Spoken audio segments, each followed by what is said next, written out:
வாழ்க வையகம், வாழ்க வையகம், வாழ்க வளமுடன். குருவே துணை. யாம் பத்மபிரியா, சென்னை குமரநகர் அறக்கட்டளை வெற்றிநகர் தவ மையத்திலேருந்து வந்திருக்கிறோம். த டெம்பிள் ஆஃப் கான்ஷியஸ்னஸ் அறிவு திருக்கோயில் இங்கே நாங்கள் முந்தா நேற்றுக்கு வந்து இறங்கின உடனே ஒரு பாசிட்டிவான வைப்ரேஷன். அங்கே டயர்டாக வந்தோம், ட்ரெயினில் வந்து இங்கே வந்து டயர்டாக இருந்தாலும் இங்கே வந்தோடனே நம்மளுக்கு அப்படியே பிரைட்டாக இருந்தது. பார்க்கறதுக்கே எப்போ உள்ள எப்படி இருக்கும், இன்னும் போய் பார்க்கணும், நம்மளுக்குள்ள மன அமைதிக்காக வந்தோம். இங்க நிறைய கத்துக்கணும்னு வந்தோம், உணரணும்னு வந்தோம். இங்க மகரிஷி ஐயா அவர்கள் இதுக்கு நம்மளுக்கு ரொம்ப இது பண்ணியிருக்கிறாரு. அதுக்கப்புறம் பார்த்தீங்கன்னா நம்ம நிறைய விஷயம் கிளாஸ்லயும் கத்துருக்கோம், மன்றத்துலயும். இங்க வந்த பிறகு இன்னும் நிறைய தெளிவா இருக்கிறோம். நம்ம இந்த 2 நாளில் பார்த்தீங்கன்னா எவ்வளோ விஷயங்கள் சினம் தவிர்த்தெல்லாம் பார்த்துருக்கோம். அதை நம்ம ஃபேமிலியில இம்ப்ளிமெண்ட் பண்ணாலே போதும். இப்போ எங்க ஹஸ்பண்ட் வந்து எதனா சண்டை போடுவாரு, எதனா கடிஞ்சு பேசுவாரு, சத்தமா பேசுவாரு. முன்னெல்லாம் அதுக்கு கவுண்டர் கொடுத்துட்டு சத்தமா கூடவே பேசுவேன். ஆனா அதுக்கப்புறம் பாத்தீங்கன்னா மௌனமா இருக்க ஆரம்பிச்சேன். சரி, அவரும் ஃபர்ஸ்ட் என்ன நம்ம பேசுறோம், மௌனமாக இருக்கிறான்ற மாதிரி பார்த்தாரு. அப்புறம் அவரே புரிஞ்சுக்கிட்டாரு. ஸோ இவர் ரொம்ப சேஞ்ச் ஆயிருக்கா. அந்த கிளாஸுக்கு போன பிறகு மாசத்துல ஒரு நாள் மௌனம் இருக்கும். அந்த மௌனத்தையும் இங்க நம்ம ஃபேமிலியில எடுத்துட்டு வரோம். மௌனம்ன்ற விஷயம் வாழ்க வளமுடன் நம்ம மற்றவங்களை பார்த்து சொல்லும் போதே அந்த பொறாமை குணம் இருக்கு பார்த்தீங்களா, அது நிறைய போயிடுச்சு. மற்றவங்க நல்லா இருக்கணும்னு நினைக்கிறோம்.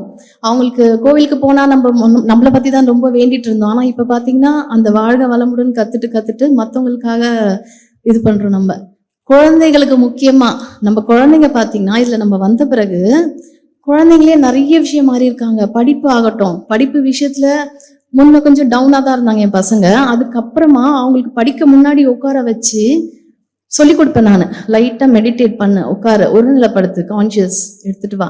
அப்போ உனக்கு மெமரி, கடவுள்கிட்ட வேண்டிக்கோ, நான் படிக்கிறது நல்லா எனக்கு மனசுல பதியணும் கடவுளே அப்படின்னு நினைச்சிக்கோ. நம்ம மாதிரி தவம் கிடையாது, நார்மலான ஒரு மெடிடேஷன். அதை சொல்லி கொடுத்து படிக்க ஆரம்பிச்சு இவங்க படிப்புல இப்ப ரொம்ப முன்னேறி இருக்காங்க என் பசங்க.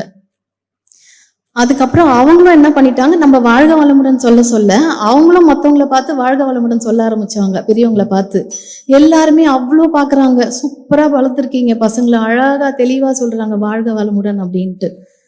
அதுக்கப்புறம் நம்ம ஆழியா திருக்கோயிலை பத்தி சொல்லணும்னா அவ்வளோ பிளசண்டான இடம். அமைதியை தேடி வந்தோம், இந்த இடமே அமைதியா இருக்கு. அவ்வளோ ஒரு அமைதி, பச்சை பசேல்னு எவ்வளோ ட்ரீஸ் இருக்கு, பிளான்ஸ், ரொம்ப அழகா இருக்கு இடம், ரொம்ப அமைதியா இருக்கு. நிஜமா ரொம்ப மிஸ் பண்றோம். இப்ப நம்ம கிளம்புறோம்னும் போது அரை மனசா இருக்கு கிளம்புறதுக்கு. நல்ல கிளென்லினஸ் ரொம்ப ரொம்ப அழகா இருக்கு. கேன்டீன் பாத்தீங்கன்னா ரொம்ப சுவையான உணவு நல்லா நம்மளுக்கு சர்வ் பண்றாங்க. எல்லாருமே ஸ்மைலிங் ஃபேஸோட ரொம்ப சாஃப்ட் நேச்சரா இருக்காங்க எல்லாருமே. இங்க செக்யூரிட்டி ஆகட்டும், இங்க ஒர்க் பண்ற ஸ்டாஃப்ஸ் எல்லாருமே, ப்ரொஃபஸர் எல்லாம் ரொம்ப சூப்பரா கிளாஸ் எடுத்தாங்க. நம்மளுக்கு ரொம்ப தெளிவா நல்லா எடுத்திருந்தாங்க கிளாஸஸ். அப்புறம் பாத்தீங்கன்னா ரெஸ்ட் ரூம் கூட ரொம்ப கிளீன். நம்ம அன்பர்கள் நம்மளும் ரொம்ப நல்லா கிளீனா வச்சுக்கிட்டோம். அதே மாதிரி அவங்க வச்சிருக்கிற மாதிரியே. வாய்ப்பளித்த அனைவருக்கும் ரொம்ப நன்றி. வாழ்க வளமுடன்.